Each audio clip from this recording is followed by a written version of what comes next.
Hello, I hope you are having a lovely day today. I am sharing with you a day in my life as a homemaker, and it was actually quite cold and overcast on this day, so most of my day was spent inside getting stuff done. I actually like rainy, overcast days. It motivates you to get things done inside.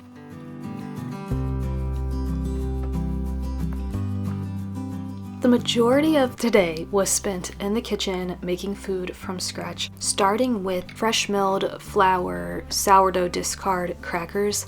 I've been making this recipe nearly every day because it is so easy to make. And it doesn't matter how much discard you have, you can work with whatever you have.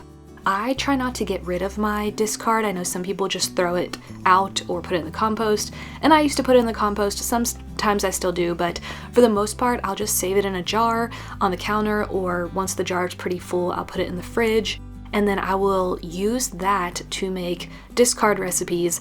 These sourdough discard crackers are so delicious. They're so easy. All you need to do is measure how much discard you have in a bowl. So however many grams you have of discard, divide that number by 8. And that's how many grams of either melted butter or olive oil or avocado oil that you will then mix in with your discard. Then add salt to taste. You can also add herbs or garlic powder, rosemary, thyme, anything you want to add into it, pepper, you can add into it now.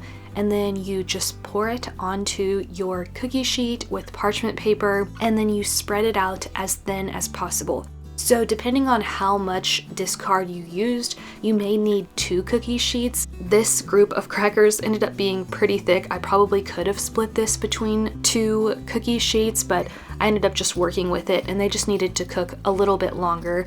And so I just smooth it out as much as possible, and I find the back of my wooden spoon works perfect for thinning it out. And I love doing this because usually I avoid making crackers because I hate using the rolling pin with the dough because it takes so much time to roll them out super thin and then put them on the tray, whereas this process is so easy and it ends up being delicious. You don't have to wait for it to ferment because it's already fermented since it's your sourdough discard, and you can flavor it to your liking with the herbs. It's just so good, and it's so simple and easy, and you'll never have to get rid of your discard again, and you won't ever have to buy crackers again because it's so easy. Before I pop it in the oven, I sprinkle it with a layer of salt. This is the Redmond's onion salt, and you put it in the oven for 7 minutes. At the 7-minute mark, you're going to take it out and score it, which I'll show you in a second. While that's going, I am taking out my sprouted hard white wheat. I've tried to keep an ongoing rotation going of my wheat berries, sprouting them. That way I can get to a point where all of the wheat that I'm grinding is with sprouted wheat berries. My mom and dad got me this amazing dehydrator for Christmas, and I have probably used it nearly every day since we've gotten home from South Africa because it has been so useful. My old one was one of those round ones, which worked fine. I just noticed that it definitely took a lot longer to dehydrate anything. Also, for the longest time, I was so intimidated to sprout wheat berries because I was afraid of ruining it or messing it up, but it is also so easy and simple. Okay, so the 7-minute timer went off, and now I'm going to score the crackers with my giant knife. I find using my huge knife is easier because when you pull a knife across, it ends up dragging the dough with it, so just pressing the knife into it works best. And these crackers look a little dark, but that's because a lot of the flour is rye flour, so I think that's why they look so dark. At the end, they look burnt, but they didn't taste burnt at all, so I've come to the conclusion I think it was just the rye flour that made it dark. Let's go back in the oven for another 10 minutes, and at this point, every 10 minutes I'll set the timer and just check on them to make sure they don't burn, because the timing really depends on how thick the cracker is.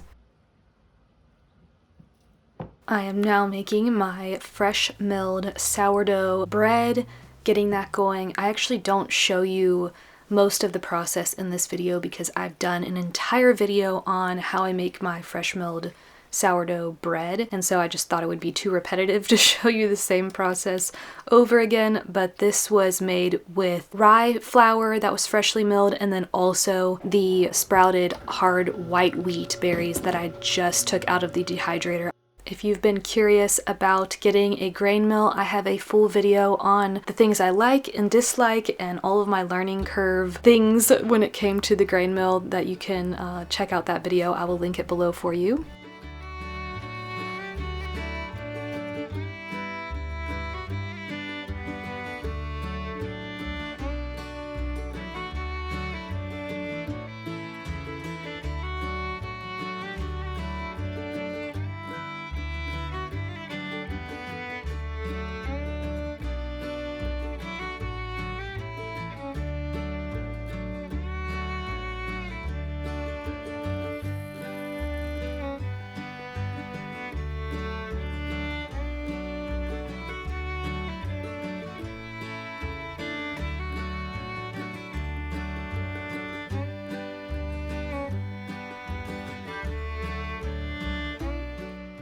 So my process for sprouting the wheat berries, I have been soaking them overnight in water for 12-ish hours. Sometimes it ends up being more. Then I will put my sprouting lids on my jars, drain the water, fill it again with water, shake it up to rinse them, pour that out, and then I will leave it upside down in a bowl, and then I will rinse them about 2 or 3 times that day, and usually by the evening they start to get that little sprout at the bottom end of it, so it doesn't really take them very long to sprout at all. And once they start sprouting, then they're ready to dehydrate. So it's a very quick process, and then the dehydration part usually takes me around 12 hours at 125 degrees.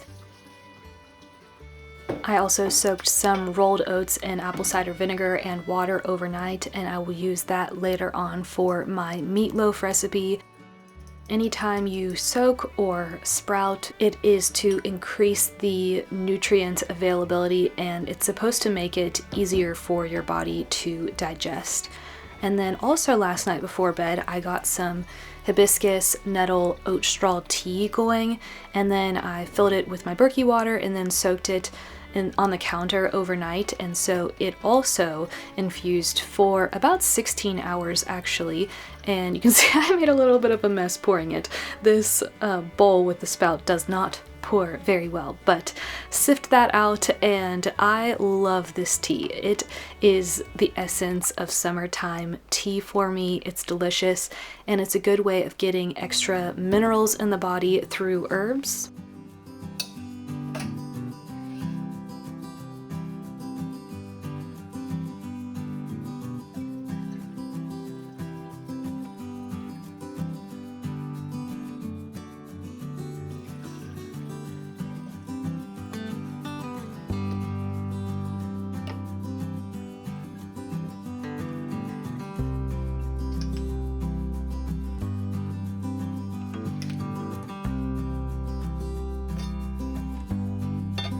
So I just dumped our compost. I'm going to cover it with leaves. Usually Scott is the compost guy. He is always taking out our little thing of compost. We used to actually have a bucket in our kitchen, and then we upgraded to this tin because it looks nicer, and then we do have to empty it more frequently. Actually, we empty it every single day. And by we, it's usually Scott. He's usually the one that takes care of it. And this is our current pile. This is the old one, and Scott will always turn it. We did have a pile here. This pile was here, and so he took the ring off, moved it over there, pulled everything over there, and then started a new fresh one here.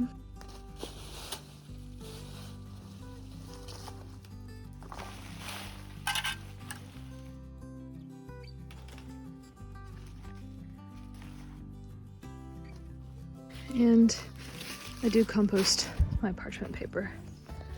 And that's the compost. Now we are on to making yogurt. We usually pick up milk from our dairy farmer. Once a month we get 10 gallons from her, and I freeze most of it. I will separate the cream from it, and then I will usually use a gallon of it to make yogurt. I follow Jill Winger's YouTube video for this. It has been the easiest, most useful yogurt tutorial video.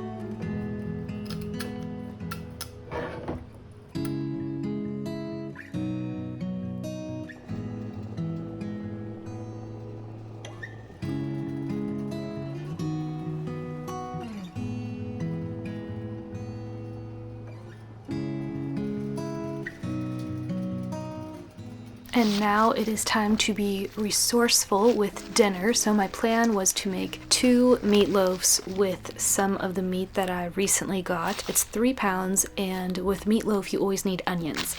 Well, we don't have any onions on hand, but we do have some onions that were left in the garden from last year that I didn't know were in the garden that I forgot to harvest. So that is what I will be using.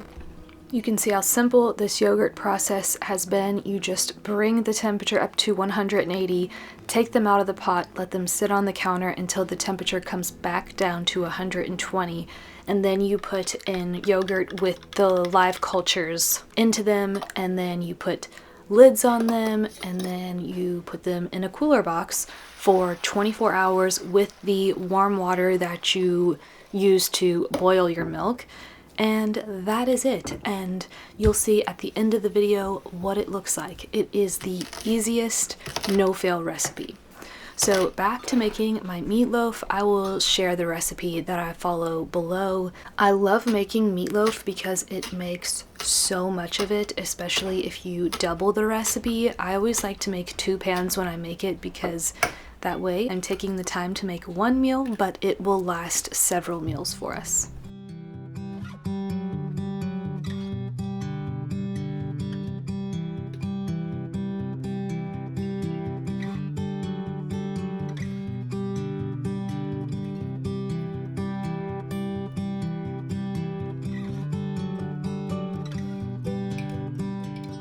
And for the meatloaf topping, I just used some ketchup that I have canned, and then I grind up some mustard seeds with my mortar and pestle, and then you add brown sugar, which I don't have any made, or I don't have enough made, so I'm going to quickly make some of that.